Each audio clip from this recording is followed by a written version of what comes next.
मथुरा का राजा कंस अत्यंत क्रूर और अत्याचारी था। एक आकाशवाणी ने उसे बताया कि उसकी बहन देवकी का 8वां पुत्र उसका वध करेगा। इस भविष्यवाणी से डरकर कंस ने देवकी और उनके पति वासुदेव को कारागार में डाल दिया।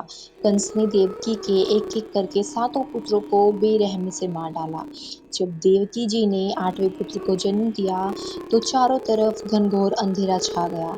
अचानक कारागार के दरवाजे अपने आप खुल गए और सभी सैनिक गहरी नींद में सो गए। वासुदेव जी ने इस अद्भुत शिशु को एक टोकरी में रखा और यमुना नदी पार करके गोकुल में अपने मित्र नंद बाबा के घर पहुंचे। उन्होंने शिशु को नंद बाबा और उनकी पत्नी यशोदा के पास छोड़ा और उनकी नवजात पुत्री को अपने साथ घर ले आए। कंस ने जब उस बच्ची को मारने का प्रयास किया तो वह योग माया के रूप में प्रकट हुई और कंस को उन्होंने चेतावनी दी कि उनका वध करने वाला कहीं और जन्म ले चुका है। भगवान श्री कृष्ण ने मथुरा में और गोकुल में बहुत सी बाल लीलाएं की। उनकी बाल लीलाओं का कोई तोड़ नहीं था। सभी सखियां श्री कृष्ण से बहुत प्यार करती थी। गोकुल में कृष्ण ने नंद बाबा और यशोदा के लाड़ प्यार में बहुत सी अद्भुत लीलाएं की। एक बार की बात है, कंस ने पूतना नामक राक्षसी को एक सुंदर स्त्री के वेश में भेजा। उन्होंने कृष्ण को जहरीला दूध पिलाने की कोशिश की, लेकिन कृष्ण ने दूध के साथ-साथ उस राक्षसी के प्राण भी खींच लिए। उसके बाद श्री कृष्ण एक बार पालने में लेटे थे, तब उन्होंने शक्तासुर नामक राक्षस का वध किया। इसके बाद उन्होंने बकासुर को भी मार डाला, जिसने बगुले का रूप धारण कर लिया था। भगवान श्री कृष्ण को माखन अति प्रिय था। वे अपने सखाओं के साथ गोपियों के घरों से माखन चुराते थे। गोपियां उनकी शिकायत अक्सर यशोदा मैया से करती थी, लेकिन श्री कृष्ण की शरारतें देखकर उनकी आत्मा प्रेम से भर जाती थी। सभी गोपियां भगवान श्री कृष्ण की बहुत दीवानी थी। वे भगवान श्री कृष्ण से बहुत प्रेम करती थी। एक बार श्री कृष्ण ने माटी खाई तो यशोदा मैया ने श्री कृष्ण को मुंह खोलने के लिए कहा। भगवान श्री कृष्ण जैसे ही मुंह खोला, यशोदा माता को उनके मुख में पूरा ब्रह्मांड दिखाई दिया। यमुना नदी में कालिया नामक एक विषैला नाग रहता था, जिसके कारण नदी का पानी विषैला हो गया था। श्री कृष्ण ने नदी में कूदकर कालिया के फन पर नृत्य किया और उसे हमेशा के लिए यमुना छोड़कर जाने को कहा। भगवान श्री कृष्ण की एक लीला है गोवर्धन लीला। इंद्र के अहंकार को तोड़ने के लिए कृष्ण ने सभी ब्रजवासियों से गोवर्धन पर्वत की पूजा करने को कहा। जब इंद्र ने क्रोधित होकर घनघोर वर्षा की, तो कृष्ण ने अपनी छोटी उंगली पर गोवर्धन पर्वत को उठा लिया और सभी ब्रजवासियों को उसके नीचे शरण दी।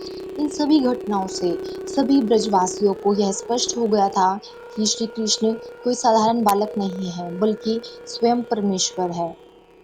उसके बाद जब भगवान श्री कृष्ण और बलराम थोड़े बड़े हुए, तो कंस ने उन्हें मथुरा बुलाकर मारने की योजना बनाई। उसने कई पहलवानों और हाथियों को भेजा, लेकिन श्री कृष्ण ने उन सबको हरा दिया। अंत में उन्होंने कंस को युद्ध में परास्त किया और उसका वध करके मथुरा को उसके अत्याचारों से मुक्त कराया। उन्होंने अपने नाना उग्रसेन को मथुरा का राजा बनाया और स्वयं ने मथुरा का राजपाट छोड़कर अपनी शिक्षा पूरी की। भगवान श्री कृष्ण ने द्वारका की स्थापना की और वहीं पर महाभारत में भी भगवान श्री कृष्ण की कुछ भूमिका रही। कंस के ससुर जरासंध ने मथुरा पर बार-बार आक्रमण किया। इन हमलों से लोगों को बचाने के लिए भगवान श्री कृष्ण ने समुद्र के बीचों बीच द्वारका नामक एक भव्य शहर का निर्माण किया। उन्होंने यहीं पर रुक्मिणी सहित अपनी अन्य रानियों से विवाह किया। बाद में जब महाभारत का युद्ध हुआ, तो श्री कृष्ण ने पांडवों का पक्ष लिया। उन्होंने स्वयं युद्ध में शस्त्र न उठाने का वचन दिया, लेकिन अर्जुन के सारथी बनकर युद्ध का मार्गदर्शन भगवान श्री कृष्ण ने स्वयं किया। कुरुक्षेत्र के युद्ध भूमि में ही उन्होंने अर्जुन को श्रीमद् भागवत गीता का उपदेश दिया था, जिसमें आत्मा, कर्म, धर्म और भक्ति का गहरा ज्ञान देखने को मिलता है। महाभारत के बाद जब यदुवंशियों में अहंकार और आपसी कलह बढ़ने लगा, तो यह विनाश का कारण बना। गांधारी के श्राप और ऋषियों के श्राप के कारण यदुवंशी आपस में ही लड़कर नष्ट हो गए। उन्होंने अपने कुल का अंत देखकर बलराम ने योग बल से अपने शरीर का त्याग किया और अपने शेषनाग स्वरूप में लौट गए।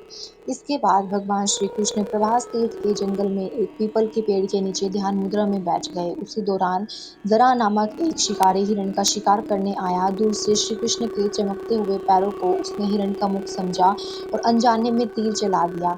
ये तीर उनके पैर के तलवे पे लगा। जब शिकारी को अपनी गलती का एहसास हुआ तो वह उनके चरणों में गिरकर क्षमा मांगने लगा। भगवान श्री कृष्ण ने उन्हें सांत्वना दी और बताया कि ये सब पूर्व निर्धारित था और उन्हें समझाया कि शिकारी जरा वास्तव में बाली का पुनर्जन्म था।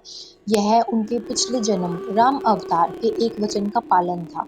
इस घटना के बाद भगवान कृष्ण ने अपने मानव शरीर का त्याग कर दिया और अपने परम धाम गोलोक को लौट गए। यही घटना श्री कृष्ण का वैकुंठ गमन कहलाती है। ये लीला हमें यह सिखाती है कि कर्मों का फल हर किसी को भोगना पड़ता है और अंततः हर जीवन का एक उद्देश्य होता है जिसे पूरा करने होने पर परम शांति मिलती है।